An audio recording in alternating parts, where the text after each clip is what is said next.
થરાદના Shivnagar ward number 1 વિસ્તારમાં છેલ્લા લાંબા સમયથી વીજળીના ધાંધિયાને લઈને સ્થાનિક રહીશોમાં તંત્ર સામે ભારે રોષ જોવા મળી રહ્યો છે. ચાલુ ઉનાળે આકાશમાંથી વરસતી કાળઝાળ ગરમી વચ્ચે લો વોલ્ટેજની ગંભીર સમસ્યાથી પરેશાન થયેલી સ્થાનિક મહિલાઓ મોટી સંખ્યામાં એકઠી થઈને યુજીવીસીએલની કચેરીએ ધસી આવી હતી. આ આક્રોશિત મહિલાઓએ કચેરીની બહાર જ જમીન પર બેસીને રામધૂન બોલાવી તંત્ર સામે અનોખો વિરોધ પ્રદર્શિત કર્યો હતો અને વિસ્તારમાં નવી ડીપી નાખવાની ઉગ્ર માંગ કરી હતી. વિડિયો ફૂટેજમાં જોઈ શકાય છે કે મહિલાઓ કઈ રીતે કચેરી બહાર ધરણા પર બેસીને રામધૂન ગાઈ રહી છે અને ન્યાય માટે સૂત્રોચ્ચાર કરી રહી છે. શિવનગરના આ વિસ્તારમાં લો વોલ્ટેજના કારણે સ્થાનિક લોકો નરકાગાર જેવી સ્થિતિનો સામનો કરી રહ્યા છે. ભયંકર ગરમીમાં વોલ્ટેજ એટલો ઓછો હોય છે કે ઘરોમાં લાગેલા પંખા, ટીવી, કૂલર, વલોણા કે એસી જેવા કિંમતી ઇલેક્ટ્રોનિક ઉપકરણો માત્ર શોભાના ગાંઠિયા સમાન બની ગયા છે. આ પરિસ્થિતિના કારણે ઘરમાં રહેતા નાના નવજાત શિશુઓ અને વડીલોની હાલત અત્યંત દયનીય અને ચિંતાજનક બની ગઈ છે તેવા ગંભીર આક્ષેપો મહિલાઓ દ્વારા કરવામાં આવ્યા છે.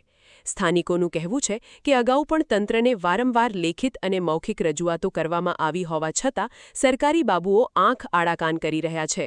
આજે આ આક્રોશથી ફાટી નીકળેલી મહિલાઓએ આખી વીજ કચેરી ગજવી મૂકી હતી અને પોતાની વાજબી માંગણીઓ સત્વરે પૂરી કરવા માટે જીદ પકડી હતી. સાહેબ, મારી નમ્રત વિનંતી તમારા આગળ એક છે. અમારી શિવનગરની અંદર 3 ડીપીની જરૂર છે. ત્યાં આગળ એક જ ડીપી છે. અમે આખો દિવસ સાહેબ ગરમીમાં મજૂરી કરીએ. રાત પડે એટલે સુવા માટે પંખા તો જોઈએ ને, એના માટે અમારે લાઇટ જોઈએ. લાઇટ નથી. અમે દાડે તડકે બળીએ પણ રાતના આવીને 4 પોર વિશ્રામ કરીએ. એમાંય અમારો અધિકાર નથી સરકાર આગળ. અમને લાઇટ નથી આપતા.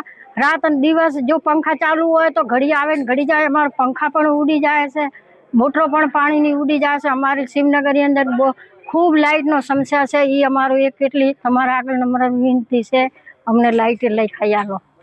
મહિલાઓએ આક્ષેપ કર્યો છે કે શિવનગરના બાઢિયાવાસ, ગોહિલવાસ, દોહટવાસ, વાઢાવાસ, પંડ્યાવાસ અને ગોરડિયાવાસ વિસ્તારમાં નવી ડીપી તાત્કાલિક આપવામાં આવે તો જ આ સમસ્યાનું કાયમી નિરાકરણ આવી શકે તેમ છે. આ ઉપરાંત સ્થાનિકો દ્વારા અહીં લાગેલા 45 વર્ષ જૂના અને જર્જરિત થઈ ગયેલા વીજ થાંભલાઓ હટાવીને નવા થાંભલા અથવા તો અંડરગ્રાઉન્ડ વાયરિંગ કરવાની પણ લાંબા સમયથી માંગ કરવામાં આવી રહી છે. મહિલાઓએ ચીમકી ઉચ્ચારી છે કે જો આગામી સમયમાં વીજ કંપની દ્વારા તાત્કાલિક ધોરણે નવી ડીપી મંજૂર કરીને મૂકવામાં નહીં આવે તો આખું આંદોલન વધુ તેજ બનાવવામાં આવશે અને સ્થાનિક લોકો કચેરી બહાર જ ભૂખ હડતાલ પર ઉતરવા મજબૂર બનશે. બીજી તરફ આ મામલે યુજીવીસીએલના જવાબદાર અધિકારી પણ કેમેરા સામે આવ્યા હતા અને તેમને આ સમસ્યા અંગે ટેકનિકલ તપાસ કરાવીને વહેલી તકે ઉકેલ લાવવાની હૈયાધારણ આપી હતી. આજ રોજ ગીતાબેન તેમજ શિવનગરના રહીશો અત્રેની કચેરીએ રજૂઆત લો વોલ્ટેજની ફરિયાદ બાબતે રજૂઆત કરેલ હતી.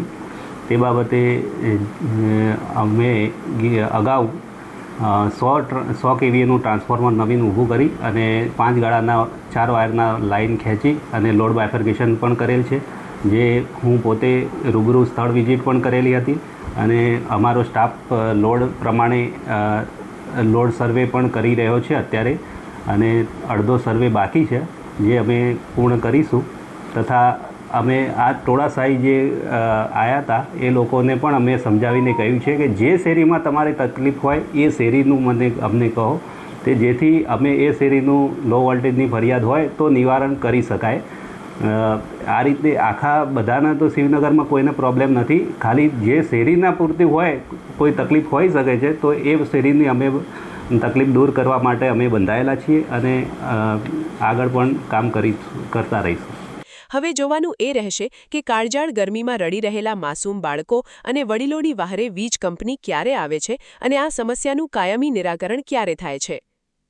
હાજાજી Rajput, BK news channel, Tharad.